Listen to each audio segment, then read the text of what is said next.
나를 지으신 이가 하나님, 나를 부르신 이가 하나님, 나를 보내신 이도 하나님, 나의 나 된 것은 다 하나님 은혜라. 나의 달려갈 길 다 가도록. 이 시간 같이 보실 말씀은 잠언 22장 8절의 말씀입니다. 악을 뿌리는 자는 재앙을 거두리니 그 분노의 기세가 쇠하리라. 아멘. 이스라엘의 첫 번째 왕으로 선택되었던 사울은 사무엘을 통해 자신이 하나님께 왕으로 선택되어 기름 부음 받을 자다라는 것을 들었을 때에 나는 이스라엘 지파의 가장 작은 지파 베냐민 사람이 아니니까, 또 나의 가족은 베냐민 지파 모든 가족 중에 가장 미약하지 아니하니까 당신이 어찌하여 내게 이같이 말씀하시나이까 라고 답하였습니다. 그 후 사무엘이 이스라엘 지파를 모아서 지파대로 1000명씩 나오게 하였고, 제비뽑기를 통해서 베냐민 지파가, 그리고 베냐민 지파 중에서 마드리의 가족이, 그리고 마드리의 가족 중에서 기스의 아들이, 또 기스의 아들 중에서 사울이 뽑히게 되었습니다. 하나님께서 미리 예비하신 일이었죠. 그리고 사울 자신도 미리 알고 있었던 일이었습니다. 그러나 사울이 어디에 있는지 아무도 찾을 수가 없었습니다. 사무엘상 10장 22절에는 그가 진보다리들 사이에 숨었느니라 하셨더라 라고 말씀합니다. 왕으로 뽑혔는데 기세등등하게 또는 가슴이 벅차서 기뻐하는 것이 아니라 진보다리들 사이에 숨었다라는 것입니다. 처음에 그가 하나님으로부터 왕으로 선택되었다라는 말을 들었을 때에도 사울은 자신의 미약함을 말하면서 매우 겸손한 태도를 보였습니다. 모든 지파 중에서 왕으로 선택된 자가 진 보따리들 사이에 숨어 있을 정도로 그는 자신이 왕이 될 자격이 있다라고 생각하지도 않았고 교만하지도 않았습니다. 그러나 왕이 된 후 하나님의 도우심으로 전쟁에도 승리하고 백성들에게 신망을 얻은 이후 사울은 조금씩 달라졌습니다. 그가 있는 자리는 하나님께서 세워주신 자리였고 그의 형통함도 하나님께서 도우시기 때문이었습니다. 그러나 그는 아마도 점점 그 사실을 망각하였던 것 같습니다. 교회 안에서도 이러한 일이 일어날 때가 있습니다. 처음에는 하나님의 은혜로 교회 안에서 무언가를 할 수 있다는 것이 감사하고 기쁘고, 그래서 하나님께 기도하면서 매달리게 됩니다. 뜨겁게 기도하고 지혜를 구하기 때문에 하나님의 도우심으로 형통한 일도 경험을 하게 되지요. 그런데 시간이 지나면서 하나님도 도우셨지만 나도 열심히 했다라는 생각이 더 많이 자리하게 됩니다. 사울도 자신의 자리를 지키기 위해 점점 자신의 생각대로 행동하기 시작했습니다. 정말로 자기가 왕인 줄 착각하기 시작했습니다. 이스라엘의 왕은 하나님이시지요. 사울은 하나님께서 하나님 자신을 대신하여서 세우신 왕일 뿐이었습니다. 그런데 그가 자신이 그 자리의 주인인 양 행동하고 하나님께 불순종하게 되었던 것입니다. 하나님은 그 자리를 다른 사람으로 세우시기로 결정하셨습니다. 바로 저와 여러분이 잘 아시는 이스라엘의 2대 왕 다윗입니다. 다윗은 이미 백성들에게 칭송을 받고 있었습니다. 그러자 사울은 이제 다윗을 견제하기 시작했습니다. 하나님의 말씀대로 산다는 것은 세워주셔도 순종하고 내려오라고 해도 순종하는 것입니다. 그런데 많은 사람들은 세워주시면 순종하는데 내려오라고 하면 기분이 좋지 않아집니다. 뭔가 고상하게 말하고 싶어서인지 사람들은 하나님과 상관없이 교회 일을 그만두면서도 내려놓았다라는 말을 합니다. 하나님께서 맡기신 일은 사람이 함부로 내려놓는 것이 아닙니다. 세우시는 것도 놓게 하시는 것도 하나님이 하시는 일이며 우리는 그저 그분의 뜻에 순종하는 것입니다. 사울도 다윗도 모두 하나님께서 선택하신 왕이었습니다. 그러나 그 두 사람은 다른 모습을 보였습니다. 사울은 다윗이 자신의 자리를 대신하게 될 것을 두려워하여서 그 남은 인생을 다윗을 죽이려고 쫓는 일에 시간을 허비하였습니다. 사울은 하나님께 왕으로 선택되어서 하나님의 백성들을 다스리는 영광스러운 일을 하였던 사람이었는데, 이제는 하나님께서 선택한 사람을 죽이려고 하는 악한 일을 하는 사람이 되어버린 것입니다. 너무나도 안타깝지만 사울의 이러한 모습은 오늘날 많은 교회 안에서 지체들 간에 일어나고 있는 문제와도 같습니다. 하나님께 헌신하다가도 조금만 누가 알아주지 않으면 기분이 나빠집니다. 저도 아이들, 학생들, 청년들을 가르치다 보면 서운할 때도 있고 마음이 상할 때가 많이 있습니다. 제가 마음 쓰고 애쓴 만큼, 걱정하며 사랑한 만큼 아이들이 반응해주지 않을 때에는 마음이 너무 상해서 지치고 너무 많이 사랑하려고 하지 말아야겠다라는 어리석은 생각이 들 때도 있습니다. 너무 많이 힘들고 지쳤던 어느 날 하나님께서 이러한 생각이 들게 하셨습니다. 너도 나에게 그랬지 않니? 정신이 번쩍 들었습니다. 아, 나도 하나님을 서운하게 할 때가 많았었지.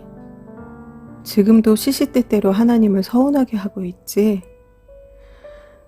그럼에도 하나님은 항상 나를 사랑하시고 은혜를 부어주셨지. 라는 생각을 하게 되었습니다. 부모에게 사랑을 가장 많이 받은 자녀가 부모를 힘들게 하듯이 하나님께 가장 사랑을 많이 받고 은혜를 많이 받은 사람들이 하나님을 가장 먼저 떠나는 것을 봅니다. 오늘 본문인 잠언 22장 8절은 악을 뿌리는 자는 재앙을 거두리니 그 분노의 기세가 쇠하리라 라고 말씀하고 있습니다. 화가 난다고 해서, 분하고 억울하다고 해서 다른 사람에게 악을 뿌리는 사람들이 있습니다. 그 자신이 다른 사람을 화나게 하거나 분하게 하거나 억울하게 한 것은 까맣게 생각을 못하고 말입니다. 세상에도 악을 뿌리는 사람들이 얼마나 많습니까? 며칠 전 강가에서 죽음을 맞이한 한 대학생의 사연도 그 죽음이 뭔가 개운하지 않은 상황이어서 그의 부모님이 백방으로 이 죽음의 원인을 알기 위해 애를 쓰고 있습니다. 만약 누군가의 악한 마음으로 그 학생이 죽음에 이르게 되었다면 얼마나 안타까운 일일까요? 하루속히 그 진위 여부가 제대로 가려지기를 바라는 마음입니다. 이렇게 세상도 온갖 악으로 물들어 있는데 교회 안에서도 악을 뿌리는 일이 일어난다면 세상은 정말로 소망이 없어집니다. 교회를 통하여서 세상이 변해야 되는데 교회 안에서 이러한 일이 일어난다라고 하면 이것은 정말로 사단이 좋아할 일입니다. 반면 하나님께서는 대성통곡하실 일입니다. 사랑하는 성도 여러분, 부모의 마음을 아신다면 또는 자녀들을 통해 속상한 일을 겪어보셨다면 하나님 앞에 우리의 모습이 어떠한지 우리는 분명하게 깨달을 수가 있습니다. 부모님 입장에서는 자녀들끼리 싸우는 것만큼 속상한 일은 없을 것입니다. 제가 어제 TV를 보니까 자녀들 문제를 상담해주고 해결해주는 프로그램이 방영이 되고 있었습니다. 어제 나왔던 아이들은 한 2살, 5살 정도 되는 남매였는데 그 어린 아이들이 서로 얼마나 무섭게 싸우는지 보는 저도 가슴이 떨리더라고요. 하나님께서 보시기에 지체들 간에 서로 다투고 미워하는 것만큼 속상하신 일은 없으실 것입니다. 미워하고 다투는 것은 그것으로 끝나지 않고 결국 하나님을 등지게 만듭니다. 사단이 그 마음을 절대로 그냥 놔두지 않기 때문입니다. 그 작은 속상한 마음에 사단이 불을 붙입니다. 남에게 생각으로, 말로, 행동으로 재앙을 뿌리면 우리는 그 재앙이 그에게 갈 줄로 생각하지만 그 재앙은 그 사람에게 가지 않습니다. 그 재앙을 뿌리는 나 자신에게로 돌아오게 됩니다. 각 사람의 죄는 하나님이 판단하시고 일하실 것입니다. 사울은 다윗을 죽이려고 했지만 다윗은 사울이 하나님이 선택하신 사람이었기 때문에 절대로 손대지 않았습니다. 자신의 목숨이 위태한 중에서 사울을 죽일 수 있는 기회가 2번이나 있었지만 다윗은 사울을 죽이지 않았습니다. 우리는 자꾸 우리가 무언가 할 수 있다고 착각하고 우리가 심판자가 되려고 합니다. 우리가 공평한 생각과 판단을 가지고 있다라고 착각을 합니다. 그러나 우리는 절대로 선하거나 의롭지 않습니다. 오직 하나님 한 분만이 선하시고 공의로우시고 의로우신 분이십니다. 사울의 아들들은 블레셋 사람들에게 모두 죽임을 당하게 됩니다. 사울도 그들의 활에 중상을 입은 후에 그들에게 죽임을 당하고 싶지 않아서 스스로 생을 마감합니다. 블레셋 사람들이 사울의 머리와 갑옷을 벗겨서 블레셋 사람들의 땅 사방에 보내었습니다. 자신들의 승리를 알리기 위한 것이었죠. 예전에 사울에게 암몬 족속으로부터 구함을 받은 적이 있었던 길르앗 야베스 사람들이 이 일을 듣고 벳산 성벽에 걸려 있었던 사울과 그 아들들의 시신을 거두어서 불에 태워주고 또 그 뼈를 가져다가 7일간 금식을 하면서 장사를 해주었습니다. 사무엘상의 마지막 장인 31장에 사울의 마지막이 기록되어 있는데요. 저는 이 본문이 너무 슬프고 눈물이 나더라고요. 사울이 자신의 불순종함을 깨닫고 하나님께 다시 순종하였다면 어쩌면 하나님께서 사울을 다시 들어쓰실 수도 있었을 것이고 그의 마지막이 성경에 이렇게 기록되지는 않았을 것이다 라는 생각을 했습니다. 다윗도 밧세바의 아내를 취한 일로 하나님께 큰 죄를 지었지만 그는 진심으로 그 일을 뉘우쳤고 회개하였습니다. 그리고 하나님은 회개한 그를 용서하셨지만 그가 지은 죄에 대해서는 그에 상응하는 죄의 대가를 치르게 하셨습니다. 오늘 잠언 22장 8절의 말씀을 제가 새번역 성경으로 다시 한번 읽어드리겠습니다. 악을 뿌리는 사람은 재앙을 거두고 분노하여 휘두르던 막대기는 기세가 꺾인다. 아멘. 사랑하는 성도 여러분, 우리의 생각과 마음에 나쁜 마음이 들기 시작한다면 사단이 우리의 마음 안에 슬금슬금 자리를 잡으려고 비집고 들어오기 시작하는 것입니다. 그리고는 네가 맞아, 네가 옳아 라고 부추기면서 충동질을 하기 시작합니다. 그 말에 속지 마십시오. 사단에게 자리를 내어주지 마십시오. 사단에게 속한 사람들의 소리에도 절대로 귀 기울이지 마십시오. 사단의 목적은 언제나 하나님과 멀어지게 하는 것에 있습니다. 우리는 사단에게 속한 사람들이 아니라 하나님께 속한 사람들입니다. 우리는 사단의 자녀가 아니라 하나님의 자녀들입니다. 하나님의 은혜로 사는 사람들입니다. 사단에게 속해서 악을 뿌리는 자가 아니라 하나님의 말씀 안에서 하나님께 받은 사랑을 뿌리시는 저와 여러분 모두가 되시기를 바랍니다. 다 함께 기도하시겠습니다. 나를 지으신 이가 하나님, 나를 부르신 이가 하나님, 나를 보내신 이도 하나님, 나의 나 된 것은 다 하나님 은혜라. 나의 달려갈 길 다 가도록 나의 마지막 호흡 다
하나님의 은혜.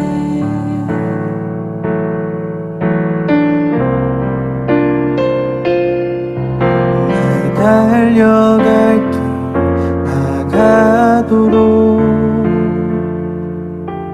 나의 마지막 것 다하도록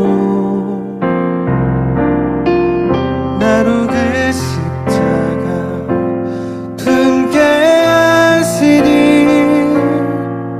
나의 나 된 것은 다 하나님 은혜라. 한량 없는 은혜 가득일 없는 은혜 내 삶을 애워싸는 하나님의 은혜.